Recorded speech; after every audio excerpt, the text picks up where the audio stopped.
Hello, I want to welcome you to another Bible study. I'm Dennis Tucker, and we are going to be studying out of Nehemiah. In this lesson, we have been doing basically a timeline of the Old Testament. And just a second here, I forgot about the clock about ready to chime, but it is studying throughout the history of the nation of Israel, basically. And so we had gotten through Ezra, and Ezra. We'll talk about that timeline in just a minute here, but we come to Nehemiah. And Nehemiah, as you look at it, was a Jew, obviously, and he was somebody described in Nehemiah 1, verse 1. It said, the words of Nehemiah, the son of Hachaliah. And so that identifies for us who he was. And in the second chapter, verse 1, says, as far as who he was, that says he was a wine bearer. When wine was before the king, I took the wine and gave it to the king. And so Nehemiah's position was one of great importance. We may read wine bearer and think, well, that's not a big deal. I mean, the fact is that a lot of kings had taste testers. They had people there to drink a little bit of their wine, eat a little bit of food, to make sure that there was no poison. Assassination attempts were pretty common in that day and age. And so this wine bearer, in one sense you may think, well, he's kind of like the guinea pig. You remember the commercials of Mikey, and that I forgot what syrup it was, but let's see if Mikey likes it. And that's kind of what that's doing here. Let's see here what Nehemiah, if he survives. But however, in reality, the wine tester and the cupbearer was somebody that had access to the king, and usually somebody very trusted then, and somebody that through time would gain importance. The fact that's been said, kind of speculation I grant you, that Nehemiah may have been a person of a high authority inside the king, the government at that time period, and that was seen by the fact that he was the the cupbearer. And as you look at Nehemiah, and we mentioned this in earlier lesson too when I talked about Ezra, that in the Hebrew Bible originally, Nehemiah and Ezra were the same book combined together. Same material that we have in our Bibles, but in the Hebrew Bible it was first Esdras and second Edras. And so this would have been the second Edras, as far as kind of how it was laid out. In the Hebrew Bible, there's simply Edras, and then eventually it's divided in the first and second Edras. And I believe in the Catholic Bible it may still be like that.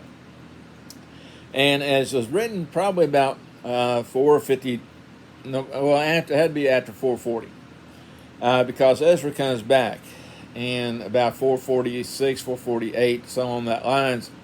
And a lot of scholars believe it was written about maybe about 432.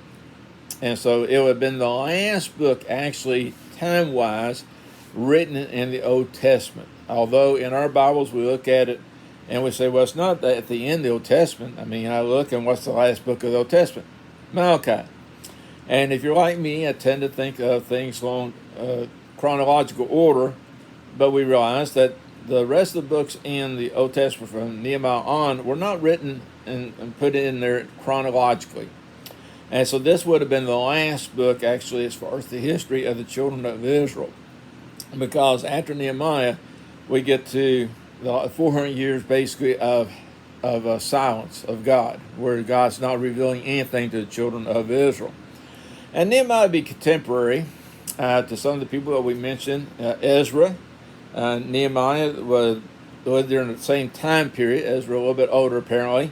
But you had Esther, would have been during this time period of Ezra and Nehemiah, Zechariah and Haggai. They come in mind here. And also, I believe you have to say Malachi would be in that time period also, as far as the timeline of contemporaries of Nehemiah. Now, as you look in verse 1, we find the conditions of what's happening here. And again, keep in mind, in Ezra you have the first group goes back with Zerubbabel, about 50,000 people. And then Ezra, the 7th chapter, you have about 2,000 more goes back with him. Well, now, this is again a later time, and we don't know how many people go back with Nehemiah. But in Nehemiah 1, verse 2, it said, Then Hananiah, one of my brethren, came to me from Judah, and I asked him concerning the Jews that had escaped, who had survived the captivity concerning Jerusalem. Now, this Hananiah, it's been thought that really he was his physical brother, not just a fellow Jew, but a brother of his. But again, it's interesting because neither Hananiah nor Nehemiah is actually identified as being part of the priesthood or being a scribe of the law. That they were Jews, but they were not of the lineage of David, anything like that. These were men who simply had a desire to please God, to serve God. And the conditions of Jerusalem, when Hananiah comes back, he tells him what's going on in Jerusalem. And it's not good. It's because verse 3, he said, the survivors who are left from the captivity and the providence are there in great distress and reproach. Let me just stop right there for a second. And again, the remnant goes back. And life's not easy. Life's not easy back there in Canaan. That you have enemies around them. They have to rebuild. There's basically reestablish themselves. Some of these folks may have had good lives in captivity, actually have prospered in captivity. The Jews have been there long enough that this has been like second or third generation, people that had grown up in foreign lands. And so going back to the land of Canaan was hard. And so he said that they're in great distress and reproach, and said the wall of Jerusalem is also broken down, and its gates are burned with fire. That's Nehemiah 1 verse 3. Now, were the walls broken down because that's the condition they were left in by Nebuchadnezzar? Very possible. That we read about the destruction of Jerusalem and the fact that that basically everything had been leveled, and then we find that a small group there, that remnant in Ezra, around the 4th chapter, started to rebuild some of the walls, and we're told stop. So basically, if they had accomplished much, maybe the walls have been torn down again by the enemies of Judah, of Israel. But however, it's always the case where they are defenseless, they are in great distress, maybe high taxation from other people around them, and so that's not a good situation. Now, the time period again is as Zerubbabel comes back in about 536, 537 BC. Now it's about 446 BC is what the time period we're dealing with in the book of Nehemiah. And as we go on here, we find that Nehemiah, when he hears about this, Nehemiah is sad. In verse 4, so it was when I heard these words that I sat down and wept and mourned for many days. I was fasting and praying for the God of heaven. And so Nehemiah is sad because people are distressed, they're disturbed, and because the city walls had not been rebuilt. And as I read this here, I think about the fact that Nehemiah was sad not because he lacked faith, but Nehemiah was sad because he cared. He cared enough to actually be sad. And that's a very important thing. Sometimes when we think about Jesus, for instance, Jesus, when he cleaned out the temple, was angry at the money changers, at taking the house of God, making a den of thieves. He cared enough to be upset what was going on. Well, here we find that with Nehemiah. He was sad because, after all, this was the city of David. This had been at one time a great city, and here it is basically in ruins by this time. And so as we'll go on here in Nehemiah, we find that Nehemiah goes to God in prayer. And much like Ezra, where Ezra we have some great prayers mentioned in Ezra, here in Nehemiah the same thing. And the prayer in Nehemiah is really broken down into two main categories. The first category is addressed to God about who God is. And so he says, "O Lord," and starting in verse 5, "I pray, Lord God of heaven, O great and awesome God." He recognizes the greatness and the reverence that man should have for God. And so he speaks that way. And he goes on and said in verse 6, "Please let your ear be attentive and your eyes open, they may hear the prayer of your servant, which I pray for you now, day and night." And so he petitions God to listen to him in his prayer and what he asks of him. And he goes on, he says, and he starts confessing. He says, confess the sins of the children of Israel, which we have sinned against you. And the very reason they're in this whole situation originally is because of their unfaithfulness to God and the captivity that resulted from that. But also now at this time, they're still not doing what God said. They're still being unfaithful. Now, not in the same way. And I think their heart is different of this group of people, that they really want to do what God said, but they still were not pleasing to God. And then in the second part of his prayer, when you start around verse 8, he reminds God of the promise that God had made to them. In verse 8 says, "Remember, I pray, the word that you commanded your servant Moses, saying, if you are unfaithful, I'll scatter you among the nations. But if you return to me and keep my commandments and do them, though some of you were cast out to the farthest parts of heaven, yet I will gather them from there and bring them to the place which I have chosen as a dwelling for my name. Now these are your servants and your people, whom you have redeemed by your great power and by your strong hand. Oh, Lord, I pray, please let your ear be attentive to the prayer of your servant and to the prayer of your servants who desire to fear your name. And let your servant prosper this day, I pray, and grant him mercy in the sight of this man, for I was the king of spare." And so as you read through this, what jumps out to me at least is the number of times that he says, talking to God of your promises and your people, and you have redeemed them, and your strong hand, and that relies upon the power of God. And so he's petitioning God to intervene here to help them to correct the situation. And so he's basically reminding God of their relationship with him, I put it like that, and asking God to bless them, to help them overcome this. And this goes all the way back, really, to Deuteronomy, the 3rd chapter. If you permit me to go back to Deuteronomy, 3rd chapter, verse 1, and I'll read down through verse 5. And there's a promise that God made to the children of Israel. It said, "Now it came to pass when all these things come upon you, the blessing and the curse which I set before you, and you call them to mind among all the nations where the Lord your God drives you, and you return to the Lord your God, and obey his voice according to all that I commanded you today, you and your children with all your heart and with all your soul, that the Lord your God will bring you back from captivity and have compassion on you, and gather you again from all the nations where the Lord your God has scattered you. And if any of you are driven out to the farthest parts under heaven, from there the Lord your God will gather you, and from there will bring you.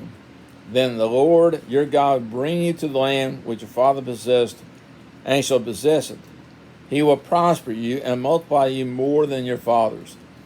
So this is the promise specifically, that they're unfaithful and that God's going to punish them, but they return back to God. He will bring them back. He will restore them. And so what we have here is the remnant coming back to Canaan, and Nehemiah simply asking God to do what he had promised to do.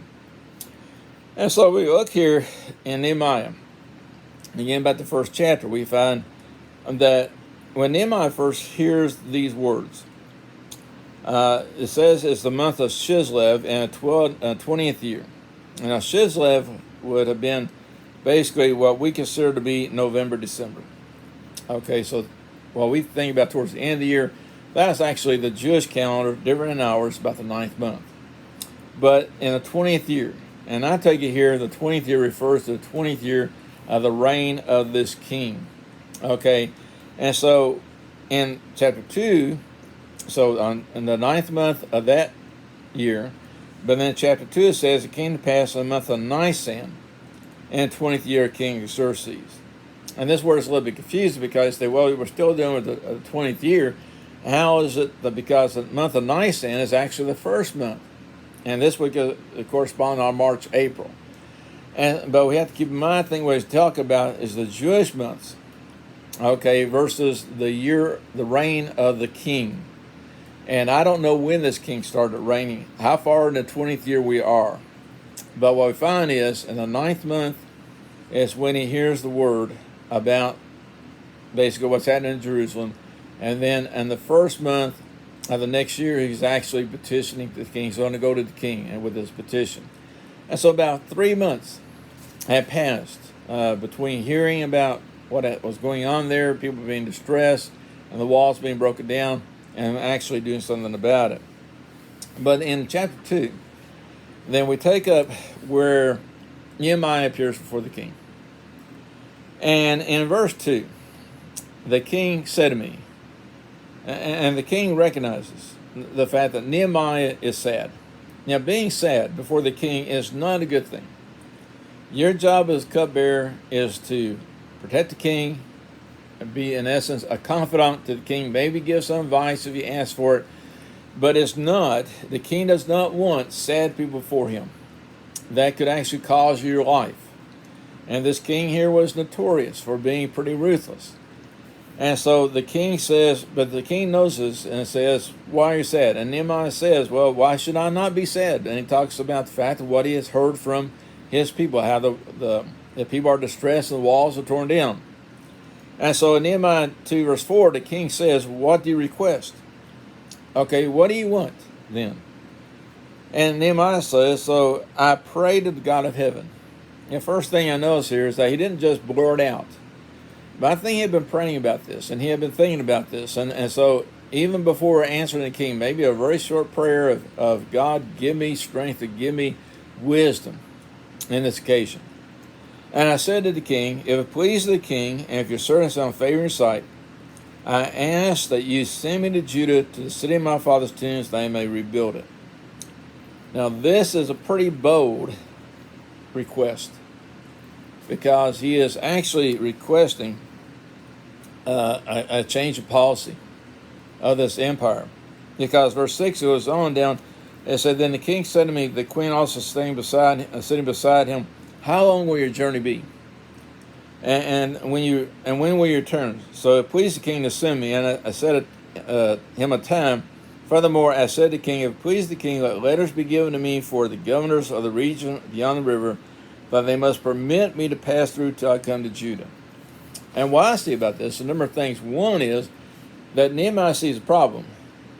And so then the king turns around and says, what's your solution? And Nehemiah has a solution. It wasn't just a case of complaining about this problem, but Nehemiah, and what the king is asking for is specific ideas, a specific timeline. What do you want to do? How long are you going to take? And there's a lesson I think we learn from that. And that a lot of times we see problems. Maybe we're distressed about something. And that's all that happens. We're distressed about it, we stay distressed, but what are we going to do about it? And somebody says, what's your solution? What is your solution? I mean, a lot of times when it comes to the church, maybe there's a problem in the church. Maybe there's a problem as far as a church not growing, or maybe some other issue in a local congregation. Somebody see the problem. Okay, then what's your solution? You know, today a lot of times what happens is somebody says, well, I see this problem, and then you start saying, and then also they don't have any solutions, and what they do is they shoot down every solution you have. Well, Nehemiah, the king here doesn't say, okay, let me send men to do something. He says, what are you going to do, Nehemiah? And Nehemiah has specific ideas. And again, this will require a change of policy, because if you go back to Ezra 4 verse 21, and you read that passage, Ezra 4 verse 21, and this is when earlier the people was starting to rebuild the temple, starting to rebuild the wall, and the enemies around them are upset about this. They send a letter to the king saying that this is a rebellious people, this is a bad group of people, and that you don't need to let them, the walls need not to be rebuilt. And so the king's decree at that time was, Ezra 4 verse 21, now give the command to make these men cease, that this city may not be built until the command is given by me. And so usually, and a lot of times, that when a king made a decree, that was it. There'll be no change for a number of reasons. One is that the king would basically be admitting a mistake a lot of times, so they changed their policy. But this king here actually gave kind of an out, if you would, because it says, stop until I tell you otherwise. And so that's what Nehemiah is doing. He's asking the king to say, okay, now we'll allow it to happen. And not just that, but also let everybody else know in the area that I'm coming to rebuild these walls, or I'm coming with the authority of the king behind me. And so what did he intend to do? Well, you go on Nehemiah, the second chapter, in verse 8. And we find there that it talks about that Nehemiah, in verse 8, says, a letter to Asaph, the keeper of the king's forest, they must give me timber to make beams for the gates of the citadel, which pertains to the temple. Okay, so Nehemiah knows what he's going to do. He's going to help rebuild the walls, and that would include the gates. Walls don't be of stone, gates of wood. Okay, so we don't do that. And he said, for the city wall, and he said, and for the house that I will occupy. So he has this plan.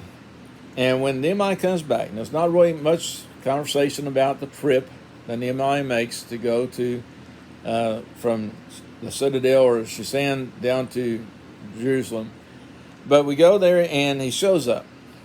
And automatically these men, the surrounding Israel, the people surrounding Israel, and the leaders recognize that this is a threat to them. And so in verse 9, we start reading about a couple of people in particular in this verse here. And verse 10, it says, Sanballat the Horonite. Now, Beth Horon is probably why he's called the Horonite. And Beth Horon will be where he came from. And that's going to be about 12 miles northeast of Jerusalem. Okay, that's where this guy's from. And then it says Tobiah the Ammonite. Now, the people of Ammon were on the east side of Jordan River. And so that's from a kind of different area. And later on, we're going to read about a third person. Not as much, but there's a third individual mentioned that is from Arabia, and that's going to be core towards the southern part of Israel.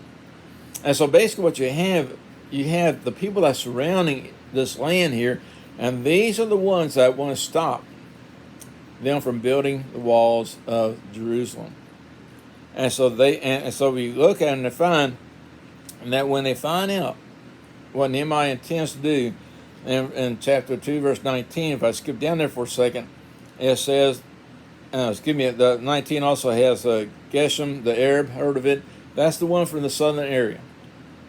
So we have the person on the northwest side of Sanballat, Tobiah, more on the northeast side, and down the southern part, you have this man, Geshem, are against them, and said they laughed at us and despised us. And they go ahead and basically said, now, what is this thing that you're doing? Where you rebel against the king? And so I answered and said to them, the God of heaven himself will prosper us. Therefore we see his servants will arise and build, but you will have no heritage or right or memorial in Jerusalem. And so basically he's throwing down the gauntlet, but notice here he says, our God will prosper us. And so the line's been drawn here. And as you go on in Nehemiah, I could back up verse 12 then, Nehemiah goes out at night. And it says that in verse 12, I rose at night, I and a few men with me. It's not a big caravan, not a big show about this. What's it going to do? He says, I told no one what my God had put in my heart to do at Jerusalem. And so then he starts describing the walls and the area around Jerusalem. And as you read down through the next verses, it talks about the Valley Gate. And so that's kind of the southwest section of Jerusalem. And then he starts just describing all these areas, these around Jerusalem as you're going through. And all of them are dilapidated. All of them are in ruins at this point. And so he's describing this area here.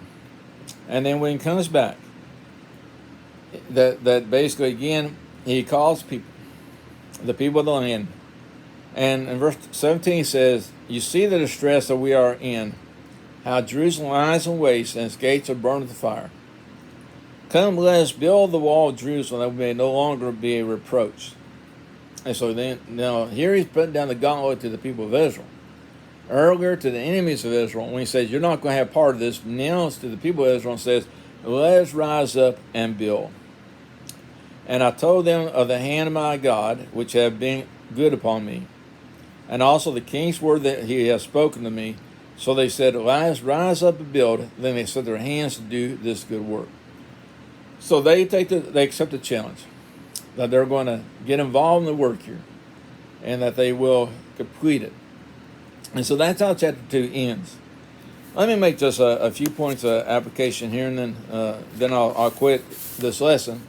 But as I was reading through this, I thought about three things, and a couple of these I already mentioned, I think. One was, Nehemiah cared enough to be sad. A lot of times when people are sad, we kind of respond by saying, well, you lack faith, or maybe we attribute some kind of sin to sadness. And we say, and sometimes it may be those things, but we have to keep in mind, sometimes when we get upset, sometimes when we get sad, is because we care enough to be sad about things. We care enough to be upset about something. And a lot of times that is a motivational force in our life. Our emotions can be good, and if they motivate us to do the right thing. And so when I look here, and I mentioned earlier, when Jesus cast the money changers out of the temple, that we see here that his zeal for God was the reason why he cast them out.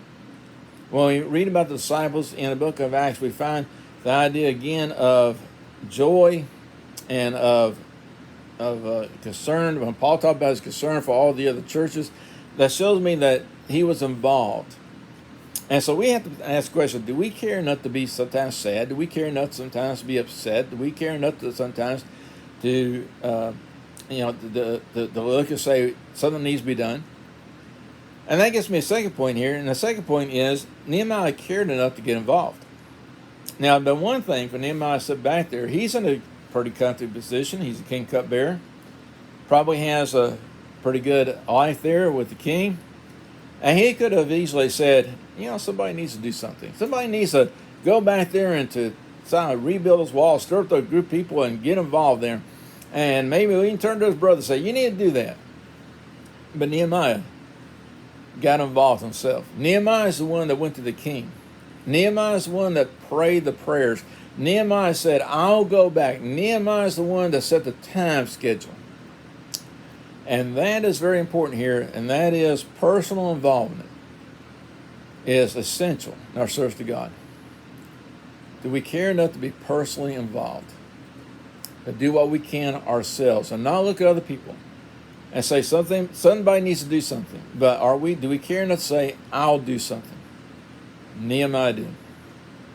And third thing is, Nehemiah then starts to get the people involved in the work. He starts to call them to action, if you would. See, Nehemiah can't do it all by himself. But Nehemiah goes back, surveys the area, sees what needs to be done, and then he calls people to them and says, let us rise up and build. And the people answer that call. They answer the call to action. Maybe we're not the Nehemiah. Maybe we are the people around and the people of Israel. And when somebody says, this needs to be done and let's go to work, are we willing to say, let us rise up and build? Let us get involved in the work and do what we can to serve God. Those are three very important lessons I get out of this lesson here, out of Nehemiah chapters 1 and 2. I appreciate very much you watching this program, and I will invite you to come be with us. I preach at the Lilac Road Church of Christ in Litchfield, Kentucky. Our time of services on Sunday morning. We have Bible classes at 9:30, and at 10:25 is our time of worship. We have started back on Sunday evenings at 5 p.m., and so you can come be with us then. And then on Wednesday nights at 7 p.m. we have Bible classes also. If I can help aid you in any way, maybe answer the Bible questions, or if you have some need, let me know. I'll be glad to sit down and study with you or do everything I can to help you. I do appreciate you watching this. If you like this, hit the like button on the YouTube, and feel free to share this with your friends and neighbors. Until next time, I hope you have a good day and a good week.